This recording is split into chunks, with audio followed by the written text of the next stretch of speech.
Welcome into this week's Degrees of Science. You know, every once in a while, all of us enjoy a good steak, but do you limit the amount of red meat you eat because you think it may be unhealthy? Well, in this week's Degrees of Science, we're going to maybe debunk that thought some. So we're talking today with Dr. Nikhil Dhurandhar. He's the chair of the Department of Nutritional Science at Texas Tech University and done some very interesting research analyzing kind of long-standing public health assumptions linking eating red meat to possibly increasing your obesity risk. So I guess Dr. Dhurandhar, right off the bat, where did the stigma of beef leading to potentially obesity come from?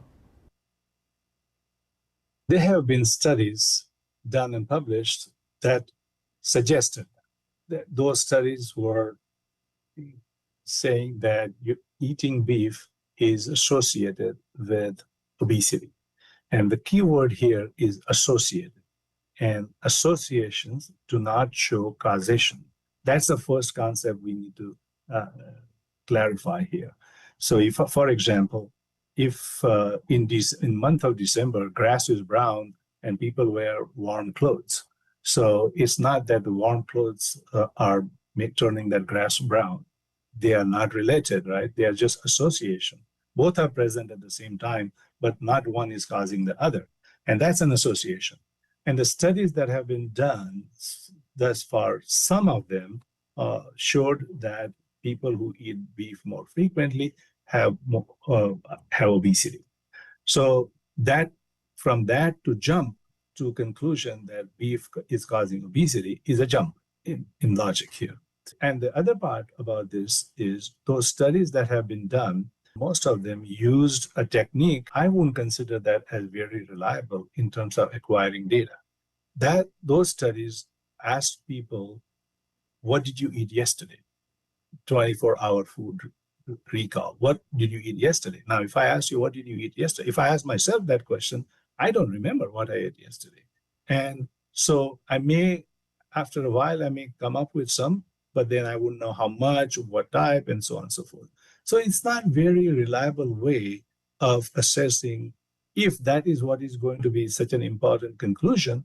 That's one. The other technique is called food frequency questionnaire, meaning you ask that in approximately in last 6 months, how often you have eaten beef, how often you have eaten fruits, and so on and so forth.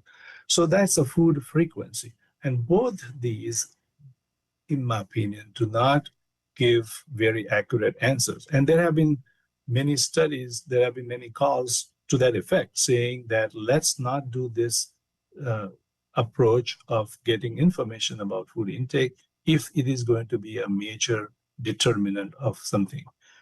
But there are also studies that have been done in the past where people have, these are not association studies, people have actually been fed beef. Here is take a group of people, give them beef, a group of people who don't have that intervention, that's the control group, and then see what happens. So there have been studies done like that.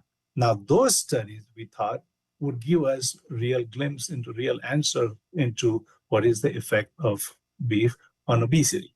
And those studies are called RCT, randomized controlled trials.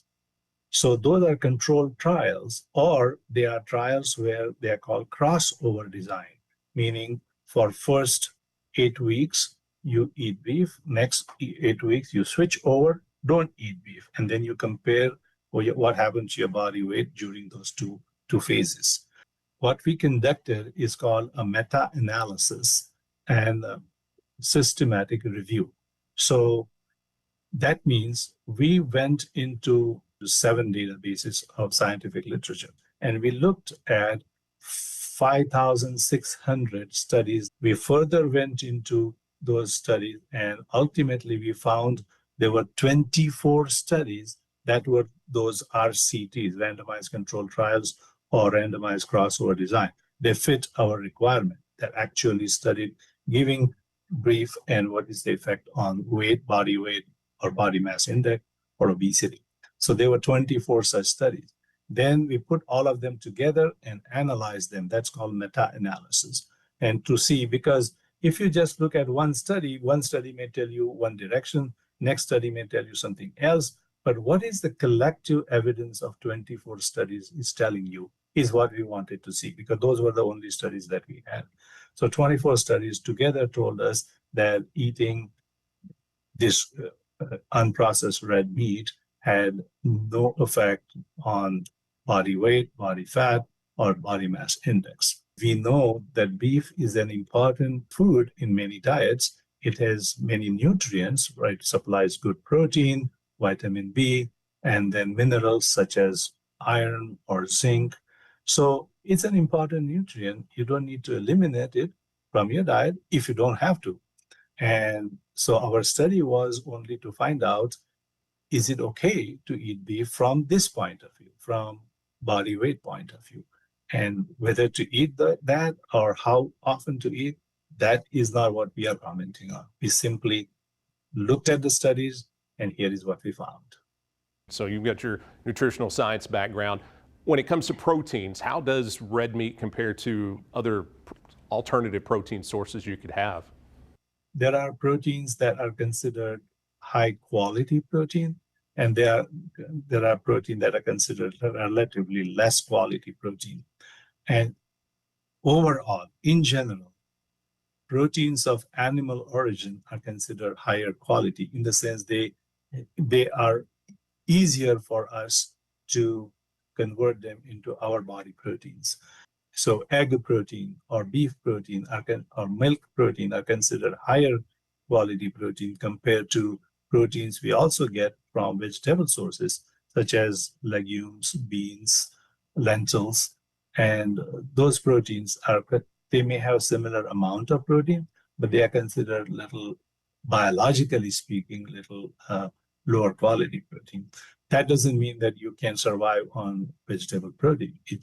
I'm just comparing the two different categories of protein.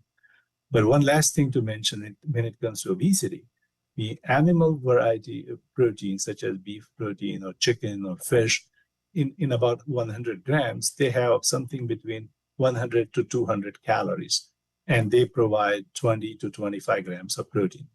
The vegetable source, for example, lentils and beans, they also provide 20 to 25 grams of protein in that ballpark, but they have about 350 calories per 100 grams instead of about 100 to 200 calories. So there are all these differences to be considered.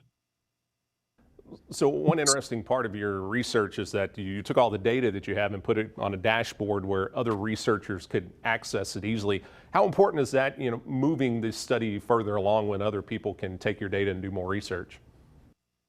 Yes, we created a dashboard. One of the reasons is we wanted transparency, and we wanted people, those who are curious about it, have the ability to play with those data.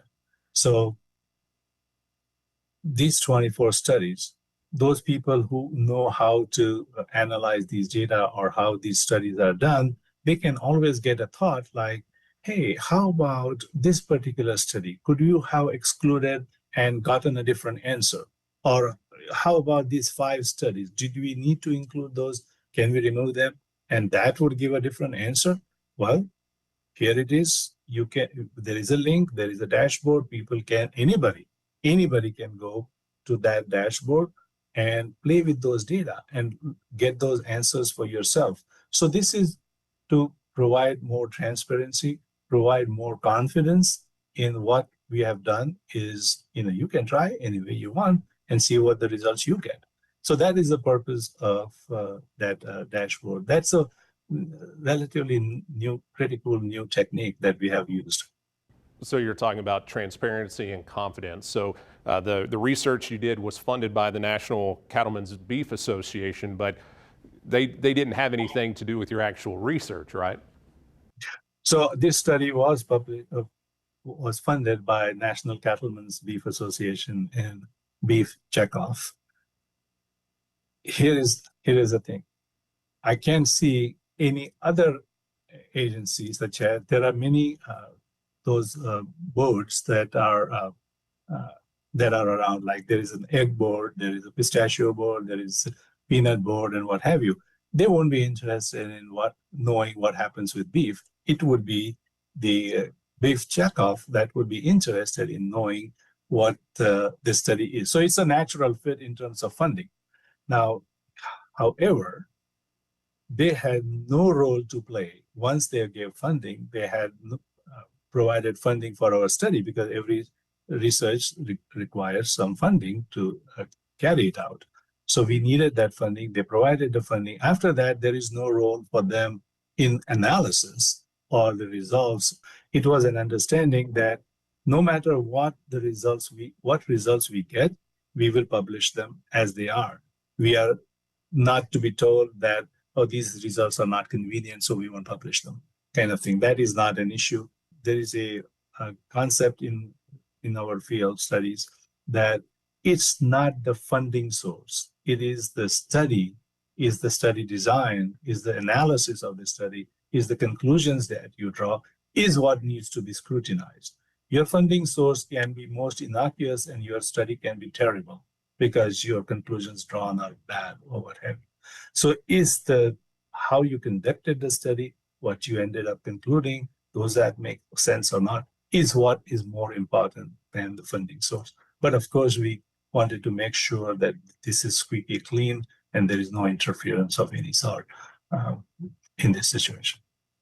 A lot of things to take in, and I think it's really interesting, your research, and hopefully it continues to kind of build on with the data that you have. But Dr. Dhurandhar, I appreciate you taking the time to talk with us. Thank you very much. I appreciate your interest.